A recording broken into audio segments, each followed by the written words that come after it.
Hey everyone, welcome to Spill Bee. Let's talk about Gautam Singhania, who is extremely rich but his morals are messed up. ये वही person है जिनके बारे में आपने articles पढ़े होंगे.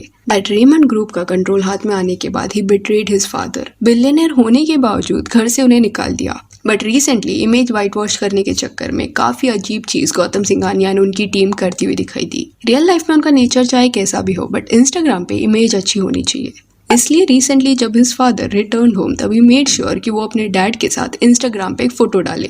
देन वो चाहते थे कि ये फोटो ज्यादा से ज्यादा लोग देखें, जिस वजह से एक एड की तरह उसे रन किया गया, just to show off to the world कि see my dad is back. His net worth is around $1.4 billion and अभी उसकी वाइफ को उसके वेल्थ का 75% हिस्सा चाहिए. अभी जिन्हें ये केस के बारे में वगैरह नहीं पता, उनके लिए क्विक बैकग्राउंड. तो 1980 में ना रेमंड के चेयरमैन विजयपत सिंघानिया बने.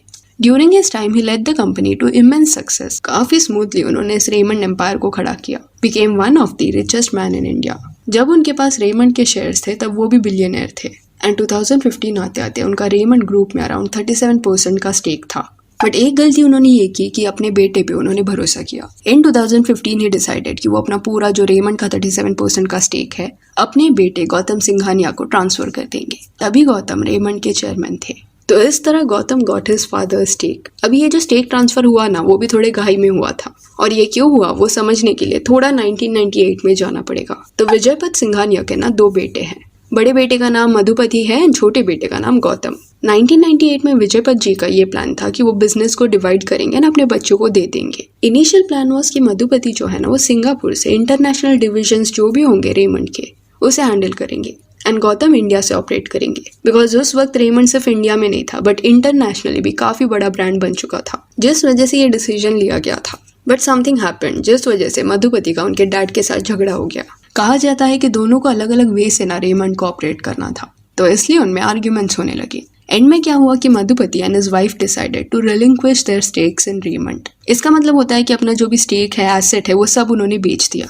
And they decided to separate and shift to Singapore. Raymond से उनका कोई लेना देना नहीं था. अपने बच्चों को भी यानी कि विजयपत जी के जो ग्रैंड चिल्ड्रन हैं उनको भी वो सिंगापुर लेके गए एंड वहां जाके उन्होंने सिटीजनशिप ले लिया, जिस वजह से बाद में रेमंड के जो चेयरमैन है ना वो गौतम सिंघानिया बन गए. Because his Elder brother just left. तो 1998 से 2015 तक मधुपति ना बिल्कुल भी रेमंड से लिंक नहीं थे. बट देन क्या होता है कि ऑलमोस्ट 17 साल बाद 2015 में जो मधुपति के 4 बच्चे थे यानी कि विजयपत सिंघानिया के ग्रैंड चिल्ड्रन, उन्होंने विजयपत जी को ना सू करने का डिसीजन लिया. उनके अगेंस्ट केस फाइल किया, ये बोलते हुए दैट जो भी अग्रीमेंट उनके डैड एंड दादाजी के बीच में हुआ था वो सही नहीं था. बिकॉज उनका यानी कि बच्चों का जो भी राइट्स था उसके बारे में किसने भी सोचा नहीं, वो कंसिडर नहीं किया गया था. जिस वजह से दे वांटेड कि कोर्ट्स जो है ना वो 1998 का जो भी अग्रीमेंट था उसे कैंसिल कर दे, उसे कंसिडर ना करे एंड उसके पहले जो भी उनके पेरेंट्स के होल्डिंग्स थे उसे रीअफर्म करे, यानी कि फिर से लागू करे, उन्हें मिल जाए. तो इट इज सेड कि इसी वजह से विजयपत जी ने अपना पूरा 37% का जो स्टेक है ना वो 2015 के साल में गौतम सिंघानिया के नाम कर दिया. बिकॉज देखा जाए तो इस grand children were sewing him. ये जो ट्रांसफर हो रहा था उसको रोकने के लिए भी ना ग्रैंड चिल्ड्रन ने कोर्ट में अपील किया कि ये ट्रांसफर रुक जाना चाहिए, बट कोर्ट ने उनके फेवर में फैसला नहीं सुनाया. तो इस तरह गौतम सिंघानिया को अपने डैड का पूरा हिस्सा मिल गया रेमंड में. अब ये इनडेप्थ डिस्कशन नहीं था, और भी कई फैक्टर्स यहाँ पे इन्वॉल्व थे, बट हाँ ये एक समरी था just so that you can understand कि गौतम सिंघानिया के हाथ में पूरा रेमंड एम्पायर कैसे आया. फिर अभी घर की बात करें कि कैसे घर से निकाल दिया था उन्होंने अपने डैड को. तो अंबानीज का जैसा घर है ना वैसे ही सिंघानियाज का भी घर था, JK हाउस करके. अराउंड 2007-2008 में ना ये डिसीजन लिया गया था कि इसको रीडेवलपमेंट को दिया जाएगा एंड रेमंड के थ्रू ही रीडेवलपमेंट होने वाला था. यहीं पे विजयपत सिंघानिया पहले रहते थे, पर क्योंकि घर फिर से बनने वाला था तो उन्होंने इस पीरियड के लिए दूसरी जगह पे रेंट पे घर ले लिया. बट बाद में जब घर बन गया तब गौतम सिंघानिया ने उसके टीम ने ये डिस्कशन किया दैट 2008 के कंपैरिजन में करंट पर स्क्वायर फीट रेट जो है ना इस एरिया का वो काफी ज्यादा बढ़ गया है. तो इनिशियल जो भी अग्रीमेंट रेमंड का विजयपत सिंघानिया के साथ हुआ था वो उसे फुलफिल करने के लिए रेडी नहीं थे. मे बी वो और पैसे मांग रहे थे, बट एंड रिजल्ट वाज कि पूरा रेसिडेंशियल प्रॉपर्टी बन जाने के बाद भी ना वो विजयपत सिंघानिया को वापस अपने घर में जाने नहीं दे रहे थे, जिस वजह से Vijaypat Singhania had to file a case against his son, जिनको अपेरेंटली उन्होंने अपने इतने महंगे शेयर्स दे दिए थे. बट रिटर्न में वो बेटा भी 1 लाख पर स्क्वायर फीट रेट हो गया है ये बोल के घर में ना रहने नहीं दे रहा था उनको. जितनी कंपनियां थी वो सब अपने नालायक पुत्र को गिफ्ट कर चुका हूँ, इसलिए he is the owner now, I have no say. वही बड़ी गलती, बहुत बड़ी गलती थी. कभी कभी बाप अपने प्यार में गलतियाँ कर देता है, मैंने भी की.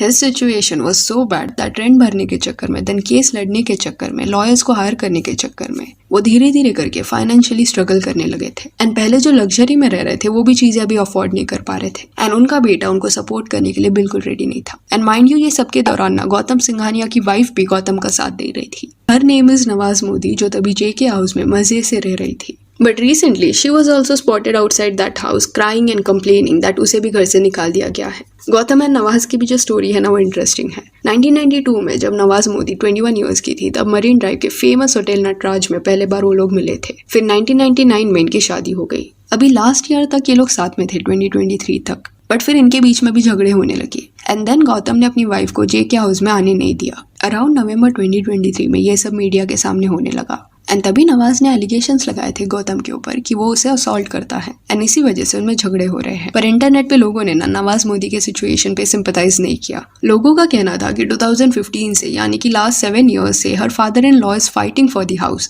एंड उन्होंने तभी उन्हें घर में घुसने नहीं दिया। तो अभी सेम नवाज के साथ भी हो रहा है, तो why should people support her? Comments like, throughout her association with Mr. Complex, she knew of his shabby treatment towards his entire family. Yet she stuck around for that luxury life for 32 years. Now crying wolf, all gold diggers. पर नवाज और गौतम का जब ये झगड़ा हो रहा था तब विजय पज्जी decided to support his daughter-in-law. He backed her up and gave statements against his son. अभी currently गौतम सिंघानिया के एज 58 years है और उनके डैड का एज 85 years है। एंड जस्ट 3 दिन पहले गौतम सिंघानिया की पेज पे एक पोस्ट देखने मिला। इस फोटो में वो अपने डैड के साथ थे एंड कैप्शन में he wrote, happy to have my father at home today and seek his blessings. Wishing you good health papa. See happy for विजय पद सिंघानिया दैट उनका घर उन्हें मिल चुका है। But funny how Gautam Singhania is writing this caption कि I am happy that he is back. अरे पर तुमने ही तो निकाला था ना। जेन्युइनली इतना ही केयर था उनकी तरफ, इतना ही प्यार था, तो 7 साल से why were you torturing him, why were you creating so much problems for him. और ऊपर से ऐड भी बना दिया इस पोस्ट का। कमेंट्स में भी लोगों ने ये पॉइंट आउट किया है, you had to run an Instagram ad to tell us this, seriously boosting this post to force the world to see your a good son. भाई ने पोस्ट पे एड्स चलाई है। It is just advertisement, maybe old pic, positive PR publicity stunt. तो ये पूरा case देखने के बाद ऐसा लगता है कि this guy is literally a billionaire, still why he needs to be so greedy. Anyways अभी his wife is demanding 75% of his wealth for herself and their 2 daughters. And seems like कि गौतम की वाइफ क्योंकि इतना hefty settlement demand करी है, इसलिए Gautam decided to sort his issues with his dad. Now you may wonder कि इससे क्या फायदा होगा गौतम का। तो यू नेवर नो, इनका कुछ प्लान होगा कि वो अपना जो कुछ वेल्थ है वो अपने डैड के नाम पे ट्रांसफर कर देगा till this divorce issue gets resolved. Who knows what he is planning. So yeah, that's it for this video. Do let me know कि ये जो सिंघानिया फैमिली का केस है इस पे आपका क्या कहना है। And if you want you can follow us on Instagram, जिसका लिंक आपको डिस्क्रिप्शन में मिल जाएगा। और ये वीडियो अच्छी लगी तो लाइक एंड शेयर करें और ऐसे और अपडेट्स के लिए चैनल को प्लीज सब्सक्राइब करें। Thank you.